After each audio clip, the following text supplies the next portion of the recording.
Tyrannosaurus rex did not rule its world. For almost a century, we've told the story the same way.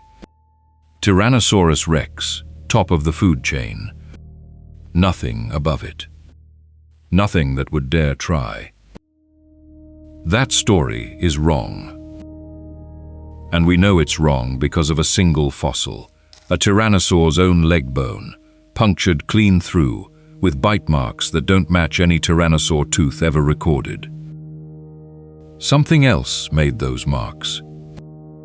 Something that lived in the water that most people have never heard of, and that was, pound for pound, a more efficient killing machine than the animal we've spent decades calling the king. Its name was Deinosuchus. And by the end of this video, you're going to understand why, if you were a tyrannosaur 75 million years ago, the riverbank was the most dangerous place on Earth. Let's start with what Deinosuchus actually was, because the name alone tells you something. It translates to terrible crocodile, and paleontologists don't hand out that kind of name lightly. We're talking about an animal that, in its largest confirmed specimens, stretched somewhere between 33 and 39 feet long. For comparison, the largest saltwater crocodile ever reliably measured, the largest living reptile on Earth today, tops out around 23 feet. Deinosuchus wasn't a slightly bigger crocodile. It was closer to two of today's largest crocodiles, nose to tail, fused into one animal. Its skull alone could reach nearly 6 feet in length. That's longer than most adult humans are tall. And that skull wasn't built like a modern crocodile's long, narrow snout designed for snatching fish.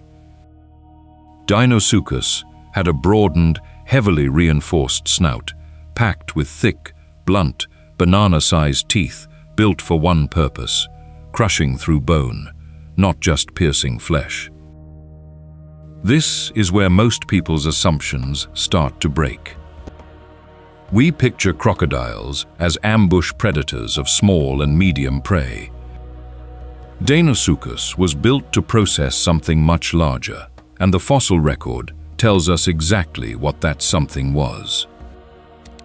In the early 2000s, paleontologists studying Tyrannosauroid, remains from the Appalachiosaurus lineage, a smaller, earlier cousin of Tyrannosaurus rex, living in the same river-laced floodplains of what's now the eastern United States, found something that didn't fit the textbook.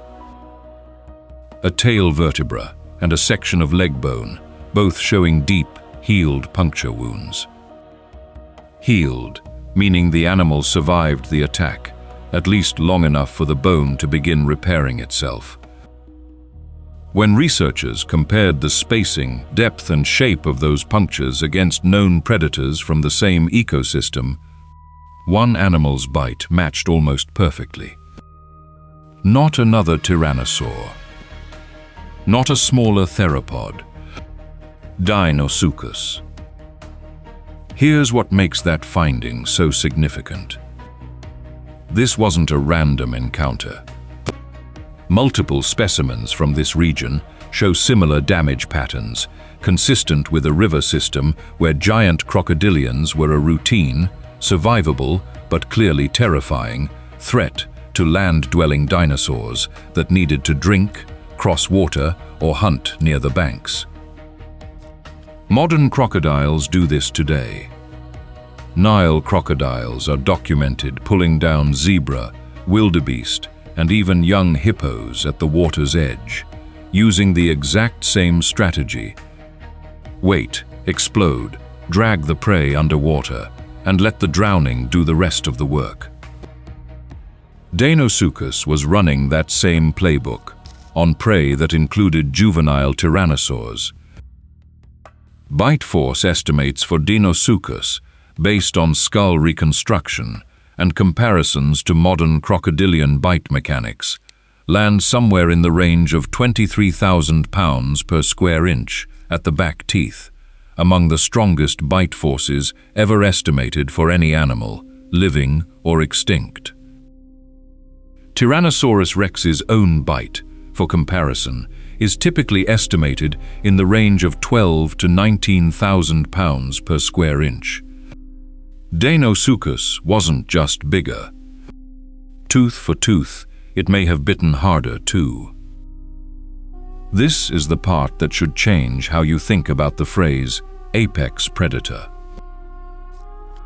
We tend to imagine one ruler per ecosystem, a single animal at the top, undisputed. Real ecosystems, then and now, don't work that way. They run on terrain. On land, in the open floodplain, a full-grown tyrannosaur was close to untouchable. Speed, size, bite force, nothing terrestrial in its range could challenge it directly. But cross into the water, or even just the shallows at the river's edge, and every one of those advantages collapsed. A tyrannosaur's legs were built for pursuit on solid ground, not stability in mud and current. Deinosuchus, meanwhile, was perfectly adapted to that exact strip of terrain, the ambush zone where land animals were forced to be because every animal, predator or prey, needs water. That's the real reveal here. Deinosuchus didn't need to be faster than a tyrannosaur. It didn't need to out-hunt it across open ground. It just needed the tyrannosaur to get thirsty. This is why modern nature footage of a lion drinking cautiously at a crocodile-infested river hits something primal in us. We intuitively understand that even the most dominant predator alive today becomes vulnerable prey the moment it steps into the wrong environment. 75 million years ago, the exact same rule applied to the animal we've spent generations calling invincible. Deinosuchus wasn't a one-off freak either. It lived across a huge range, from what's now Montana, down through Texas and across to the Carolinas, adapting slightly in size and build depending on the region. Coastal populations grew larger, likely feeding on marine reptiles and large fish, in addition to land animals unlucky enough to wander too close to shore. And it wasn't alone in doing this. Giant crocodilians preying on dinosaurs shows up more than once in the fossil record.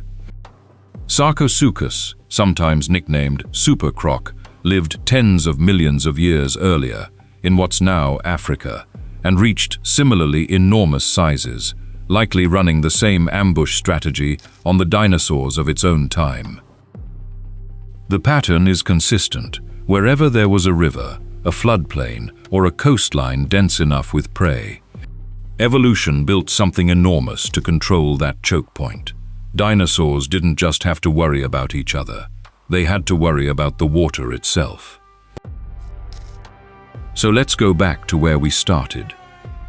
Tyrannosaurus rex, the animal that pop culture built into the single face of prehistoric dominance. The truth the fossil record gives us is more interesting than that simple story. Tyrannosaurus rex was almost certainly the dominant predator of its specific niche, open terrestrial hunting, in daylight, on solid ground. But dominant in your niche and dominant full stop are not the same claim, and the fossil evidence draws a hard line between them. Cross into Deinosuchus's terrain, and the power balance flips completely. That's not a hypothetical. That's a healed bite wound on an actual bone, from an actual animal that lived through the encounter and carried the scar for the rest of its life. Every ecosystem, prehistoric or modern, has more than one apex. It just depends on which patch of ground or water you're standing on when the rules change.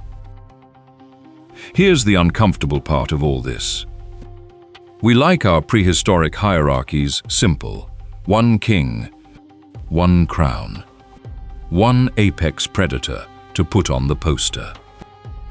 But the deeper you go into the actual research, the more that clean story falls apart, replaced by something messier, more competitive, and honestly, more believable.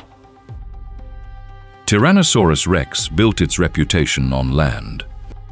Deinosuchus built its reputation in the one place a tyrannosaur couldn't afford to avoid.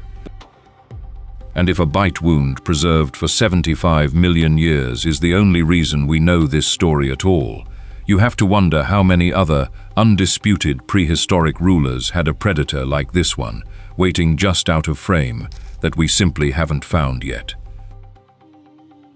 We already showed you one ocean giant that wasn't the apex predator everyone assumed. If you haven't seen that video yet, watch it next. The pattern doesn't stop with Deinosuchus.